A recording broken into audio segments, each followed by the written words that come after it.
Donc voilà. Donc aujourd'hui, on est dimanche le 10. Hein? C'est important. Évangile de Jean, séance 32. Tu ne vois pas que mon ordi va se mettre à pas bien aller aussi. Vous savez, Windows, là, savez pourquoi il a appelé ça de même? Ouais, on a envie de les pitcher par la fenêtre de temps en temps. Une vieille joke. Donc, on est à la séance 32. Et puis, ça s'intitule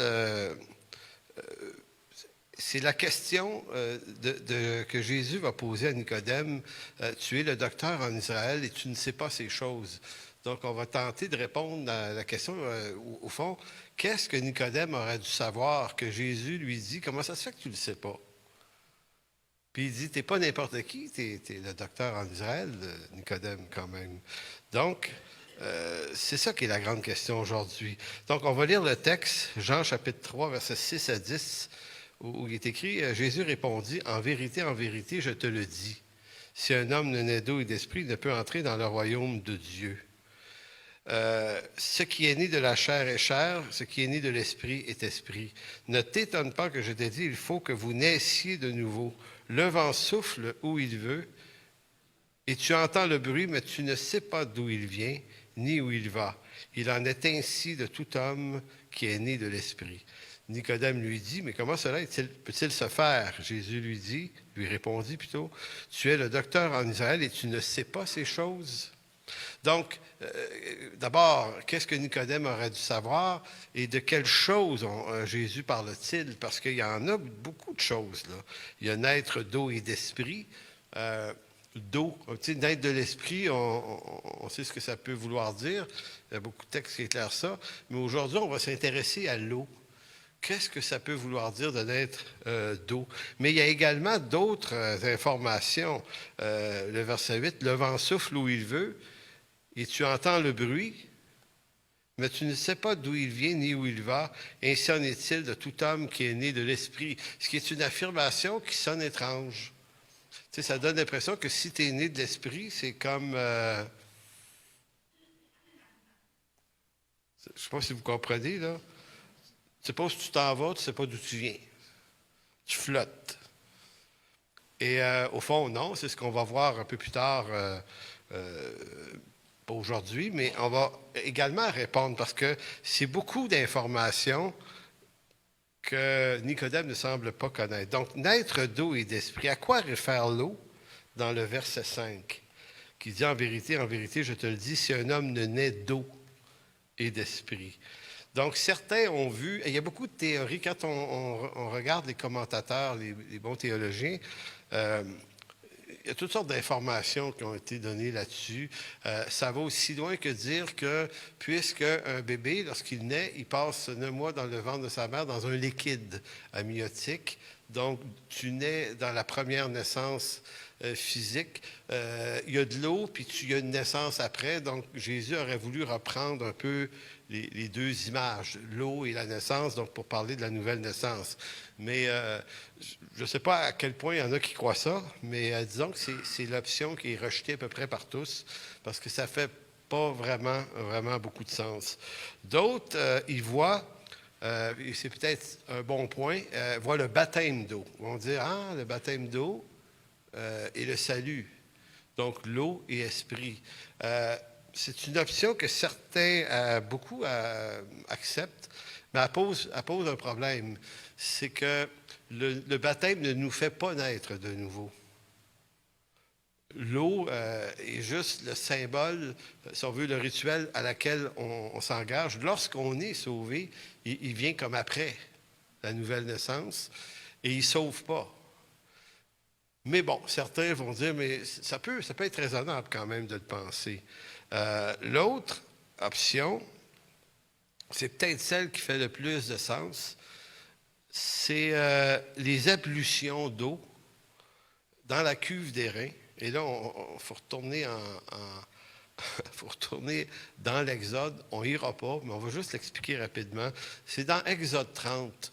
Dans Exode 30 et dans Exode 40 et dans plusieurs textes du Pentateuque, le grand prêtre sacrificateur avant de faire ses offices, devait se tremper les pieds et les mains, se laver dans une cuve d'airain, avant de faire l'opération du sacerdoce. Et c'est ça qui pourrait être le symbole de... Maintenant, en quoi cette image-là de l'eau, des ablutions dans la cuve d'airain, peut être l'image que Jésus emprunte ici, et on ne peut pas le dire à 100% là, que c'est ça. Des fois, quand on interprète l'Écriture, on accepte d'être dans la possibilité, dans l'hypothèse que, et même si on n'arrive pas à l'éclairer parfaitement, ça ne change rien à la qualité du message. Mais c'est intéressant, ça nous fait creuser un peu plus. C'est que seuls ces prêtres-là avaient le droit d'entrer dans la présence de Dieu, mais pour le faire, ils devaient se nettoyer comme il faut. Et l'image est peut-être que maintenant, en Jésus-Christ, en tant qu'on est tous prêtres sacrificateurs devant l'Éternel, ce rituel-là nous est comme offert par la nouvelle naissance aussi. C'est une façon de dire, c'est pas juste le prêtre maintenant, vous l'êtes tous, donc tous, vous êtes lavés et nettoyés. Donc ça pourrait être ça. C'est assez intéressant, mais bon, on ne perdra pas énormément de temps là-dessus, sinon on va tourner dans Ésaïe chapitre 44. Pourquoi? Parce que c'est probablement ce que Nicodème aurait dû savoir, qui est écrit dans Ésaïe 44. C'est-à-dire que quand l'âge messianique est présenté par les prophètes, elle est généralement toujours accompagnée d'eau et d'esprit. Il y a toujours de l'eau. Il y a souvent de l'eau. Et l'autre affaire, l'autre endroit où il y a beaucoup d'eau dans l'Ancien Testament, c'est toutes les fois où Israël change de lieu. Lorsqu'il quitte l'Égypte, il traverse la mer Rouge. Donc, l'idée, c'est que l'eau est toujours le passage d'une ancienne vers une nouvelle vie. Lorsqu'Israël quitte le désert pour entrer dans Canaan, qu'est-ce qu'il traverse? Le Jourdain. Il y a encore de l'eau. Lorsque Noé quitte l'ancien monde vers le nouveau monde, qu'est-ce qu'il y a? Il y a de l'eau. Donc, l'eau est utilisée dans les textes de différentes façons, mais c'est toujours l'eau devient le symbole du passage d'un état vers un autre. Donc, ça peut être ça, et c'est probablement ça l'image la plus intéressante de naître d'eau et d'esprit, c'est que Jésus garde les images telles qu'elles sont présentées dans l'Ancien Testament. Donc, Ésaïe 44, verset 3, et c'est des textes qui adressent l'âge messianique, donc qui prédisent la venue du Messie Jésus. Il dit « Car je répandrai des eaux sur le sol altéré. Et des ruisseaux sur la terre desséchée. Je répandrai mon esprit sur ta race et ma bénédiction sur tes rejetons. Ils pousseront comme au milieu de l'herbe, comme des saules près des courants d'eau. » Donc, vous voyez dans le texte, eau et esprit, verset 3, dans le même texte. De l'eau sur un sol altéré, et un peu plus loin, je répandrai mon esprit sur ta race. Donc, Nicodème, c'est le docteur en Israël, connaît ces textes-là. Il les connaît beaucoup. Écoutez, la raison principale de l'existence du peuple d'Israël, c'est la venue du Messie. Ils sont très, très bien connectés sur toutes les promesses et les prophéties que cela implique. Allons dans Ézéchiel 36. Ça, c'est des textes qu'on ne voit pas très souvent le dimanche à l'Église, mais on devrait apprendre à réfléchir sur le message de l'Évangile, mais à travers, si on veut, les textes qu'il devance, qu'il annonce dans l'Ancien Testament. Donc, lui est encore plus explicite. Ézéchiel 36, 25, « Je répandrai sur vous une eau pure, et vous serez purifiés. Je vous purifierai de toutes vos souillures et de toutes vos idoles. Je vous donnerai un cœur nouveau, je mettrai en vous un esprit nouveau. » Donc, vous avez encore ici la présence de l'eau et l'esprit. Un esprit nouveau. « J'ôterai de votre cœur le cœur de pierre et je vous donnerai un cœur de chair. Je mettrai mon esprit en vous et je ferai en sorte que vous suiviez mes ordonnances et que vous observiez et pratiquiez mes lois. »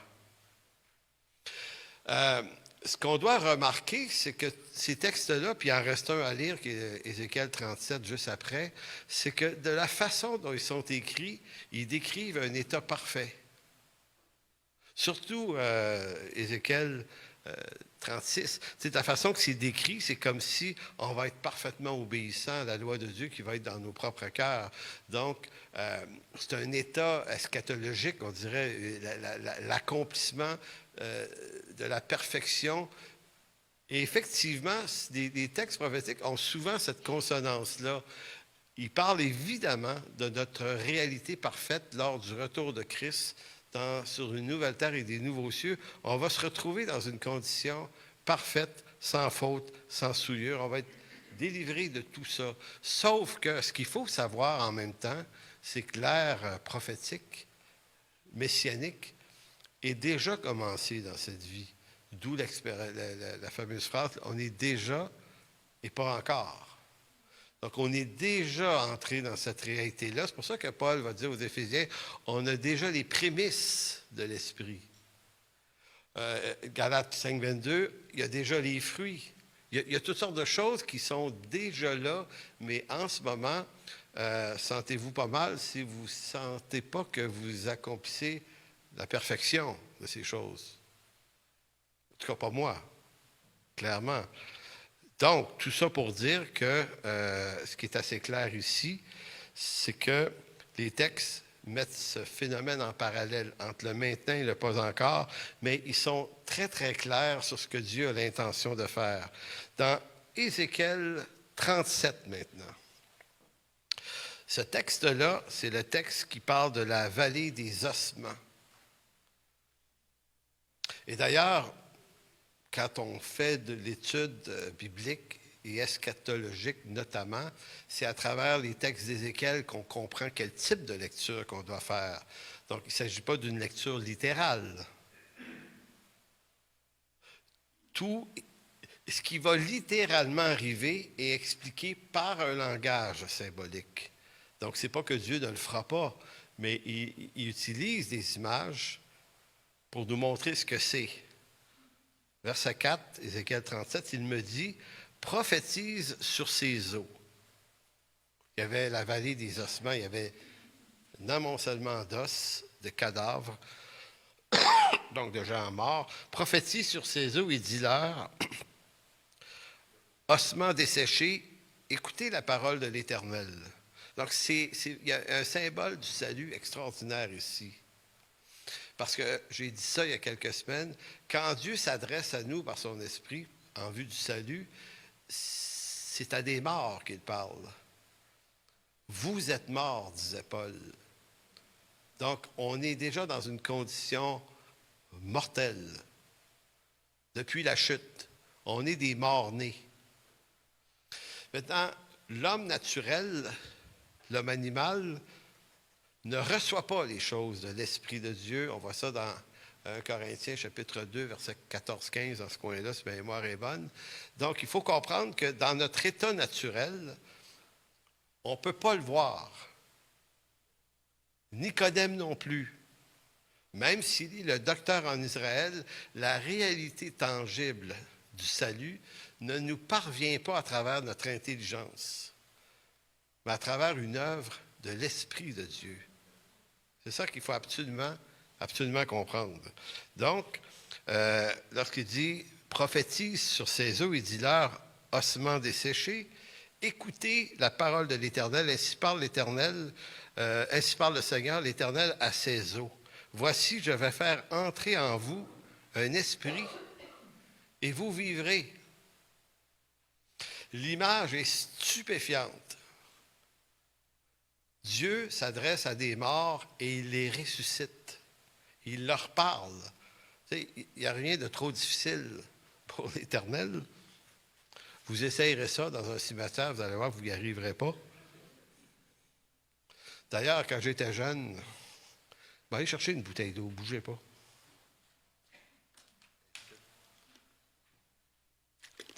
J'ai mémoire de mon grand-père en Gaspésie, dans le petit village d'Albertville, qui était mort. J'avais 3 ans. Je m'en souviens parce que c'est la première fois que je vois un mort. Puis il était dans la maison, tu sais. Je ne sais pas s'il y en a qui ont connu ça, là, le temps où tu pouvais exposer le mort dans le salon, là, chez vous.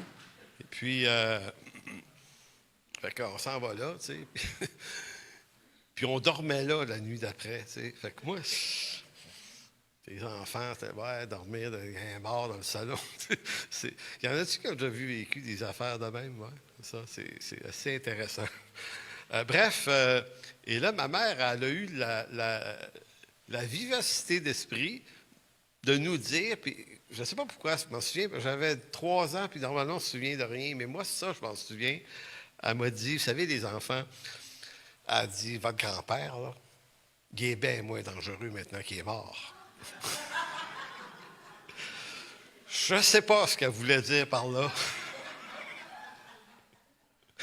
Et c'était comme, c'est un bon point quand même. C'est sûr que là, il ne peut plus nuire à personne, mais à ma connaissance, c'était un bon monsieur. Là. Mais c'était ça l'affaire. Tu sais. Donc, je ne sais pas pourquoi je suis rendu dans l'histoire de mon grand-père qui est mort. Mais oui, je mettrai en vous un esprit et vous vivrez et vous saurez que je suis l'Éternel. Verset 7, je prophétisais selon l'ordre que j'avais reçu, et comme je prophétisais, il eut un bruit, et voici, il se fit un mouvement, et les eaux s'approchèrent les uns des autres. Je regardais, et voici, il leur vint des nerfs, la chair, et la chair crue, et la peau les couvrit par-dessus, mais il n'y avait point en eux d'esprit, et éventuellement, ils vont être remplis de l'esprit et revivifiés. Bon, on ne lira pas tout le texte au complet, mais vous voyez l'enjeu de comment l'Ancien Testament parle de la venue de Messie. Nous, on a l'impression qu'il y a juste le Nouveau Testament qui nous donne l'information, et c'est pour ça que beaucoup de gens sont mêlés sur le salut. Parce que si tu pars du Nouveau Testament, ben, il te manque le fondement de comment Dieu l'a annoncé d'avance, cette affaire-là. Et pas juste ça, comment Dieu, à travers les prophètes de l'Ancien Testament, est déjà en train de répondre à une promesse qu'il avait faite à Abraham dans Genèse 12. Je vais bénir ta descendance et toutes les tribus du monde vont être bénies par toi, Abraham. Donc, la promesse que Dieu a faite à Abraham, Paul va nous dire dans Galates chapitre 3 que la descendance d'Abraham, c'est Jésus-Christ. C'est lui la descendance. C'est lui l'héritier. Et donc, par Jésus-Christ, on est tous héritiers des promesses qui ont été faites à Abraham. Et cette promesse-là, c'était beaucoup plus que la possession d'un territoire national et géographique. C'est la possession d'une bénédiction éternelle. C'est ce que ça vise. Donc, Juifs et païens se retrouvent dans un seul peuple qui est né de Dieu. Éphésiens 2, partie du texte, l'explique tellement bien. Il a abattu les barrières qui nous séparaient, les murs de séparation, et des deux, il en a fait un seul. Fait qu'au fond, on est le résultat d'une promesse que Dieu a faite à un homme qui s'appelle Abraham. Et sans avoir, nous, rien fait ni rien mérité, on est les héritiers par Jésus-Christ de cette promesse-là. Fait qu'un jour, on pourra peut-être aller y serrer la main et dire, bon, c'est intéressant, vous voulez te voir là, quand même, parce que ça a quand même commencé par lui. Donc, la question ici, j'allais dire qui tue, mais elle ne tue pas, mais est intéressante, c'est à quoi cela nous sert-il de savoir ces choses? Eh bien, ça nous sert à comprendre ce que veut réellement dire être né de nouveau. Quand Jésus dit à Nicodème, il faut que tu naisses de nouveau. Il n'y a pas dans le grec le mot nouveau, en fait. C'est le mot anothène, qui veut dire d'en haut. Ça revient à la même chose, mais c'est comme si Jésus avait plutôt dit, Nicodème, il faut que tu naisses d'en haut. C'est ça, une autre naissance. Celle d'Adam ne te sert de rien. Fait que tu ne peux pas comprendre avec ton intelligence naturelle, même si tu es le docteur en Israël, tu connais la Bible par cœur, ça ne te sauvera jamais. Ce n'est pas ce que tu veux. Ce n'est pas ce que tu penses, ce n'est pas ce que tu sais. C'est une autre vie qui est étrangère à celle que tu possèdes en ce moment. Donc, tu dois naître d'en haut pour obtenir la vie éternelle, donc pour obtenir l'héritage promis à Abraham. et sa descendance. Donc, ces trois textes d'Ésaïe, Ézéchiel, excusez, il y a rien comme se frapper des fois pour aller mieux. Donc, ces textes d'Ésaïe et d'Ézéchiel, il y a même des aides aux autres, nous apprennent de manière magistrale que dans l'ère messianique, à la différence de la première création, en Adam, la volonté de l'homme n'est pas sollicitée cette fois-ci, c'est l'œuvre de Dieu qui agit. Donc, il y a deux créations, une en Adam, une en Jésus-Christ. Dans la première création, Adam est sollicité. L'arbre de la connaissance du bien et du mal ou non. Il fait un choix. Il fait le mauvais. Bon, lui aussi, on va le rencontrer un jour. Je ne sais pas trop ce qu'on va y dire. C'est-à-dire Adam. Fait qu'il va probablement vous dire, allez voir Ève. Là, Puis elle va vous dire, allez voir le serpent. Mais c'est vraiment ça qu'ils se sont dit. Mais dans la nouvelle création, j'ai recueilli les 14 mentions du pronom « je ». En le lisant tout à l'heure, je ne l'ai pas fait remarquer, intentionnellement, pour vous le faire remarquer d'un seul bloc. On va être capable de le mettre... Ah, ben oui, voilà, avec quel travail. Voyez-vous, ces 14 « je » qui sont tirés des 3 textes. Et dans aucune des phrases qui est mentionnée dans les 14 phrases, il est demandé à l'homme, qu'est-ce que tu en penses? Est-ce que tu veux? Ça te tente-tu? Tu veux-tu m'accepter?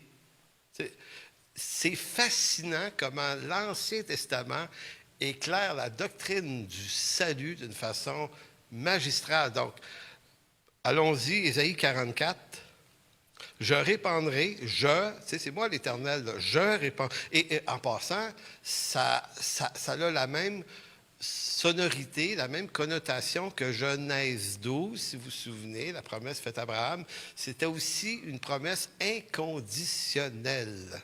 Dieu disait, je vais bénir. Il ne dit pas à Abraham, si ça te tente plus, ben je ne bénirai plus, puis ça va dépendre, est-ce que vous allez décider ou pas. Non, Dieu dit, je vais faire ça, moi. C'est sûr que je vais faire ça. Et là, les prophètes vont dire, ils refont parler l'Éternel un bon bout de temps plus tard. Et là, Dieu, par leur bouche, va dire, je répandrai des eaux sur un sol altéré. Autre affirmation, je répandrai mon esprit. Ézéchiel 36, il y a 6 affirmations dans le texte d'Ézéchiel 36. 6 affirmations. Je répandrai sur vous une eau pure. Je vous donnerai un cœur nouveau. Je mettrai en vous un esprit nouveau. J'ôterai de votre cœur le cœur de pierre. Je vous donnerai un cœur de chair. Je mettrai mon esprit en vous. C'est essentiellement Ézéchiel 36. Rien d'autre. Il n'y a aucune affirmation si vous le voulez, si ça vous tente. C'est pas là. Après ça, dans Ézéchiel 37, il y a 5 affirmations qui commencent. Je vais faire entrer en vous un esprit et vous vivrez. Je vous donnerai des nerfs. Je ferai croître sur vous de la chair. Je vous couvrirai de peau. Et je mettrai en vous un esprit et vous vivrez. C'est d'une clarté fascinante. Écoutez, la question, ce n'est pas de savoir si on préférerait que ça soit autrement.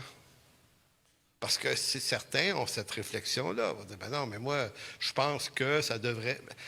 Ben, en fait, si on veut marcher avec Dieu, il va falloir commencer à penser comme Dieu pense. Et sur toutes sortes de textes qui peuvent sembler dire autre chose, il y a un principe en théologie qui est vraiment, vraiment important. C'est qu'il faut toujours commencer par ce qui est clair et abondant. Commençons par maîtriser, comprendre les textes qui sont clairs et nets. Et normalement, quand ceux-là sont très clairs, ils éclairent ceux qui sont moins clairs. Or, ce que beaucoup font, ils commencent par ce qui n'est pas clair. Puis là, ils s'embourbent dans des questions.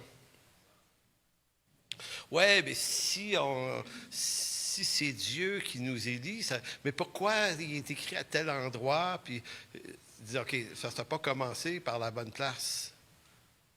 Donc, dans ces textes, bon, naître de nouveau est un acte de Dieu depuis notre état de mort dans lequel nous sommes enfermés depuis la chute, jusqu'au moment où l'Esprit de Dieu nous ressuscite et régénère en nous une nouvelle vie. Autrement dit, la nouvelle naissance n'est pas une décision personnelle prise alors que nous sommes morts, parce que les ossements n'ont pas réfléchi. Ce n'est pas un acte d'une volonté d'os mort. Vous ne pouvez pas de vous-même naître de nouveau. Il faut que l'effet de l'œuvre soit extérieur à vous. Donc, autrement dit, la naissance n'est pas une décision personnelle prise alors que nous sommes morts, mais une révélation qui nous parvient lorsque l'Esprit de Dieu nous redonne une vie de résurrection, selon l'image d'Ézéchiel 37, et qui nous rend pleinement connaissants de la réalité du salut. En d'autres mots, à un moment précis de nos vies, Dieu nous sauve. Et dans les moments qui suivent, il nous le fait savoir. Et tout à coup, ce qu'on ignorait avant devient clair tout à coup. Parce que tu regardes maintenant l'œuvre de Dieu à travers une nouvelle vie. Ton ancienne vie est restée aveugle à ça encore. Elle va mourir, elle va périr, là. Fini. Mais tu as une nouvelle vie qui te promet un nouveau corps, un corps glorifié. Et c'est là-dessus qu'on fonctionne. Fait que maintenant, c'est sûr que la vie n'est pas évidente parce qu'on est coincé à la fois dans un corps de mort et à la fois dans la réception de cette nouvelle vie. Ça, c'est la vie de tous les jours. Pas évident. Tu sais, on traîne avec nous ce corps de mort, puis tu sais, les années passent, puis si vous n'en êtes pas convaincu, vous allez vieillir, ça va vous sembler évident. Bon, tournons dans Jean chapitre 11 maintenant, parce que il y a un événement dans Jean 11 qui s'appelle la résurrection de Lazare, qui est la mise en scène, on pourrait dire, d'Ézéchiel 36 et 37. C'est comme si Jésus disait, pour vous montrer que je suis celui qui a été promis, je vais vous le montrer de façon magistrale. Vous connaissez la résurrection de Lazare. Jésus va ressusciter un mort pourri devant eux. C'est fort, là, ce qu'il fait là. Donc, au verset 3 de Jean 11, Jésus se fait dire que son ami Lazare ne va pas bien. Alors, verset 3 de Jean 11, les sœurs envoyèrent dire à Jésus, « Seigneur, voici celui que tu aimes est malade. » Après avoir entendu cela, Jésus dit, « Cette maladie n'est point à la mort, mais elle est pour la gloire de Dieu, afin que le Fils de Dieu soit glorifié par elle. » Donc, ça nous amène à comprendre que ce qui va se passer, c'est pas comme la mort de n'importe qui. C'est comme Jésus et son Père, dans la souveraineté de Dieu, avaient prévu de prendre un homme qui s'appelle Lazare et de dire ce qui va arriver à tous ceux qui sont sauvés en vue de l'éternité, on va leur en faire une petite joute, une journée comme ça. Fait que ça prend un volontaire pour mourir. Effectivement, Lazare n'a rien choisi encore une fois. Mais c'est intéressant, hein? Jésus dit, elle est pour la gloire de Dieu, afin que le Fils de Dieu soit glorifié par elle. Donc, la gloire du Père va éclairer la gloire du Fils. Donc, qu'est-ce que nous apprend la résurrection de Lazare? Ben, au moins deux choses, peut-être plus, mais il y en a au moins deux claires. Le miracle de la résurrection de Lazare allait montrer que Jésus est vraiment celui qui doit venir et accomplir toutes les promesses de l'Ancien Testament annoncées pour lui. Donc, les Juifs, et notamment les scribes, les docteurs de la loi, quand ils voient un homme arriver, puis ressusciter un mort, qu'est-ce qui serait normalement et raisonnablement supposé de se dire? C'est lui. Ben oui, mais ils connaissent les textes. Écoutez, il est en train de faire ce que Ézéchiel 37 dit qu'il va se passer. Donc ça, c'est la première chose que la résurrection de Lazare montre. Le deuxième, c'est que ce miracle allait dévoiler la gloire de Dieu, qui révèle la gloire du Fils incarné, comme Jésus l'affirme, puis là, on va aller dans Jean 17, quelques chapitres plus loin, dans la prière que Jésus fait à son Père dans Jean 17, au verset 24, Jésus a dit ceci, « Père, je veux que là où je suis, ceux que tu m'as donnés soient aussi avec moi, afin qu'ils voient ma gloire. La gloire que tu m'as donnée, parce que tu m'as aimé avant la fondation du monde. » Donc, Jésus est en train de dire à son Père, ce qui est en train de se passer avec ceux que tu m'as donnés, c'est que je leur fais voir ta gloire et donc ma gloire. Et dans la résurrection de Lazare, c'est ce que Jésus avait dit. Cette résurrection-là, là, ou cette mort-là, elle est pour la gloire de Dieu, afin que le Fils de Dieu soit glorifié par elle. C'est extrêmement riche de contenu. Parce qu'un bon juif, connaissant l'Ancien Testament, aurait dû allumer. Mais vous souvenez-vous, quand Jésus a ressuscité Lazare, qu'est-ce que certains se sont dit?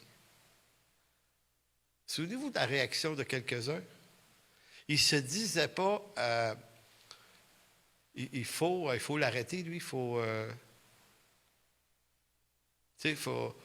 falloir qu'il meure. Là. En d'autres mots, plutôt d'être émerveillés de l'œuvre de Dieu qui ressuscite un mort, sont plutôt plongés dans un ténèbre en se disant non, wow.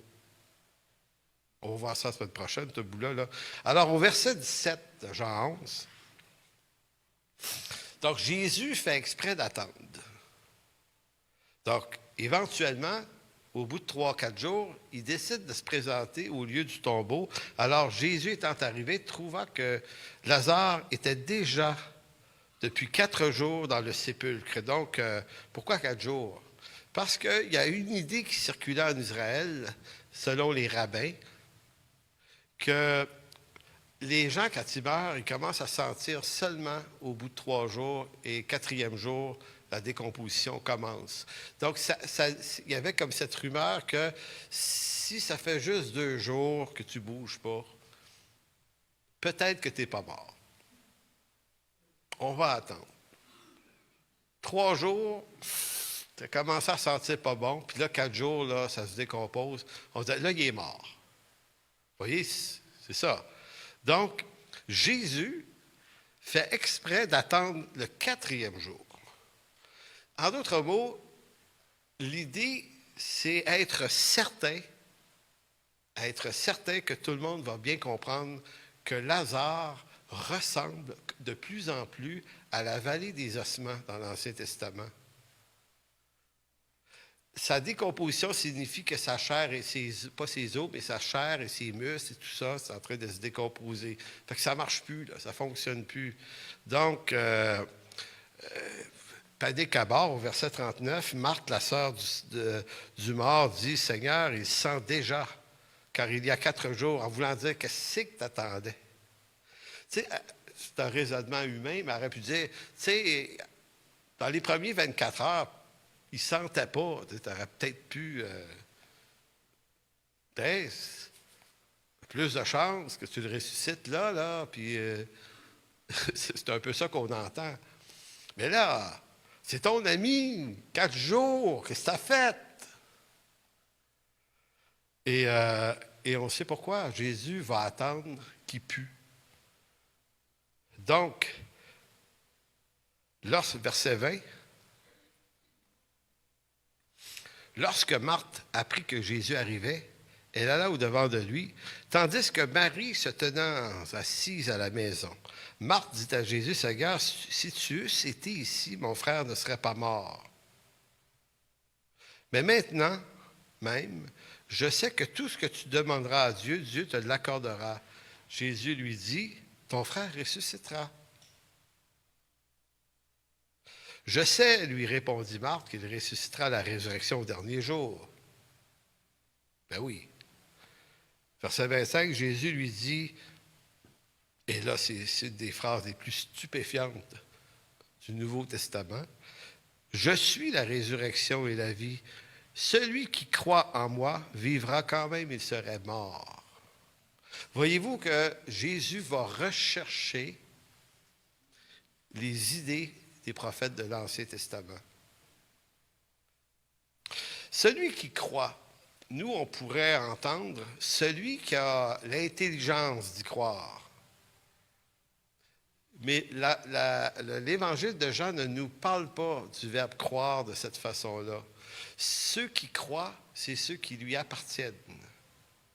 C'est pour ça qu'à plusieurs reprises, Jean ressort exactement le même phénomène. Il dit, celui qui croit en moi, garde ma parole.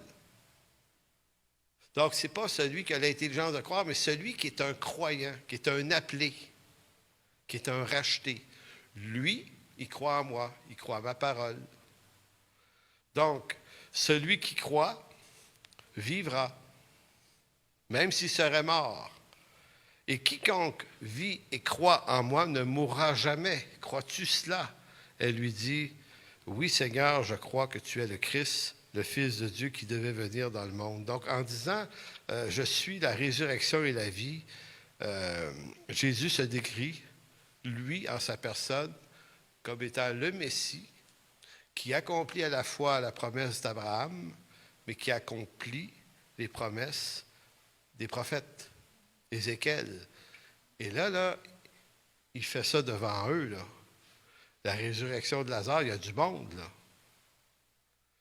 Il y a toutes sortes de gens, là, puis il y a des autorités qui sont là, puis ils se demandent ce que Jésus va faire, là. Puis quand Jésus va crier là, à Lazare, sort du tombeau, ce qui s'est passé dans ce tombeau-là, c'est que ses nerfs se sont reconstruits, sa chair s'est remise ferme sur lui. Il s'est passé la description d'Ézéchiel 37.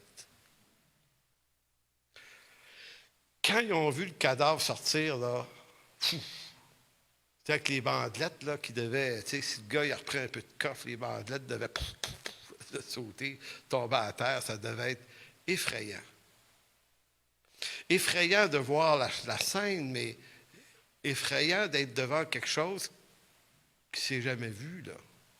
Mais encore là, tout aussi effrayant de si tu appartiens au Seigneur, tu viens de comprendre, si tu y appartiens, que les prophéties de l'Ancien Testament, là, c'est pas une blague. Là, oui, c'est écrit, c'est figuratif, mais la figure de style des prophètes, qui est on appelle ça le langage apocalyptique, amène une réalité concrète. Fait que comme si Jésus disait, regarde, ce que je viens de faire à Lazare, ben, tous ceux qui croient en moi, c'est exactement ça qui va leur arriver. Fait qu'un jour, on va mourir, pas pressé, et on va finir en poussière ou en os. C'est ça long. On peut tourner poussière assez rapidement, l'incinération. Il y en a qui ont dit, ben non, mais moi, je veux que mes os... ouais, mais si tes os restent une couple d'années, une couple de décennies sous terre, tu retournes à la poussière, c'est ça que je veux dire. D'ailleurs, anecdote familiale encore. Un jour, je suis à Chandler, en Gaspésie, et c'est une de ma tante qui est décédée, fait que je vais là. Et je ne sais pas si France était avec moi, là, mais il y avait une messe dans une église. J'étais avec mes parents, en tout cas, bref. Et là, on s'en va au cimetière. Puis eux autres, il y avait un terrain. Cette famille-là, il y avait, mes oncles et tantes, il y avait un terrain réservé. Et là, il y avait... Quand on arrive, il y a un gars qui est en train de creuser avec un tracteur. Tu sais, il n'est pas tout à fait fini à la job encore. Fait que, on arrive avec la tombe. Tu sais, les gens ne se faisaient pas incinérer. Fait que c'était le tombeau que tu mettais dans le trou. Puis, et là, on est là. Puis moi, j'étais avec mon oncle Gérard, frère de ma mère. Puis Les autres se tiennent un peu plus loin, ils attendent que le gars finisse. Mais mon oncle Gérard, c'était un genre de gars qui était allé voir ça. Les tracteurs, travaillé là-dedans toute sa vie, tu sais. Fait que là, ça, c'est un Caterpillar, telle affaire. Puis il parle de ce qui se passe. Ah, OK, moi, je connais rien là-dedans. Et à un moment donné, il creuse, puis il arrache des planches du tombeau je ne sais plus si c'était la mère ou le père là, qui était là, ou le mononcle. Puis là, tu sais, il était drôle. Il dit au gars de la pépine, « Hey, arrête! » Il dit, « C'est mon oncle! » Ou ma tante, je ne sais plus. Puis on voyait, hey, moi, j'étais adulte, mais c'était quand même un peu saisissant de voir, tu sais, mon oncle que je n'ai jamais connu, que là, je l'ai vu là. Mais c'était ça. Et puis, hey, ouais, ça me souvient, tel année, on est vu dans la télé. Hey, venez voir mon... Tu sais, c'était quand même, venez voir mon oncle. Il dit... il était particulier, mon oncle Gérard, mais c'est ça. Bref, tous ceux qui sont morts en Christ, il y a un état passager où on habite la vallée des ossements, mais le Seigneur nous sauve. En conclusion, il nous arrive fréquemment de douter de l'amour de Dieu. En fait, que l'amour que Dieu a pour nous, lorsque l'on se voit si faible en œuvre et si fragile en nos cœurs pécheurs, c'est dans ces moments qu'il faut cesser de regarder à soi-même pour se rappeler que même si le salut, ma phrase est bizarre, même que si le salut, oui, nous concerne et nous atteint nous, ce n'est pas de nous dont il s'agit, en fait, mais de la gloire de Dieu révélée dans la gloire du Fils de Dieu. Le problème que beaucoup de croyants ont, c'est qu'ils ne sont pas en train de regarder la gloire de Dieu qui fait cette promesse, dans laquelle on est inclus. C'est regardant à leur situation, puis c'est facile, si on regarde dans notre situation personnelle, on est déprimé tout le monde, mais marcher par la foi, c'est regarder dans cette nouvelle sorte de vie qui nous est proposée.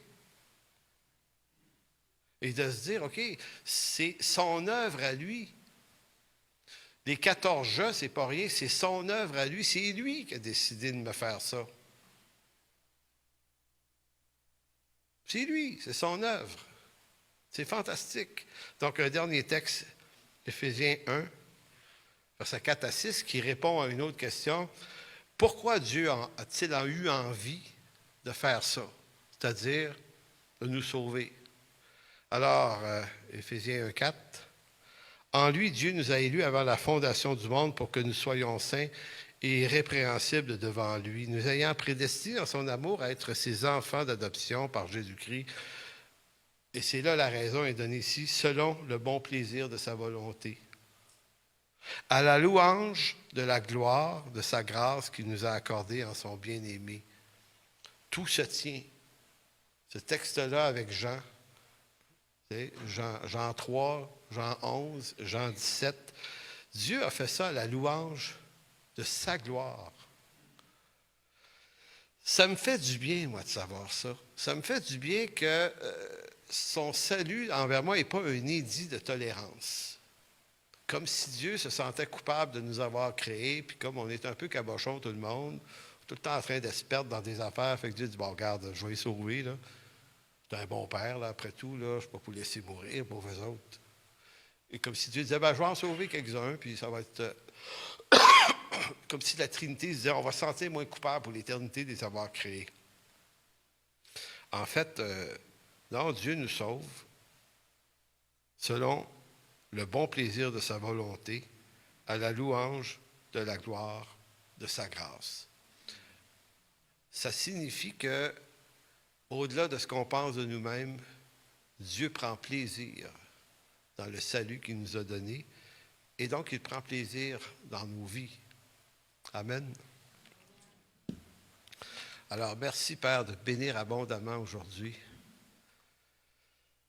Merci pour ta parole. Merci pour ta bonté, ton amour. Merci pour tout ce que tu nous offres en Jésus-Christ. Nous qui n'avons pas eu le temps de rien demander, que ça nous était déjà acquis en vertu de ta grâce parfaite. Alors, merci, mon Dieu. Amen. Donc, on va chanter quelques chants encore.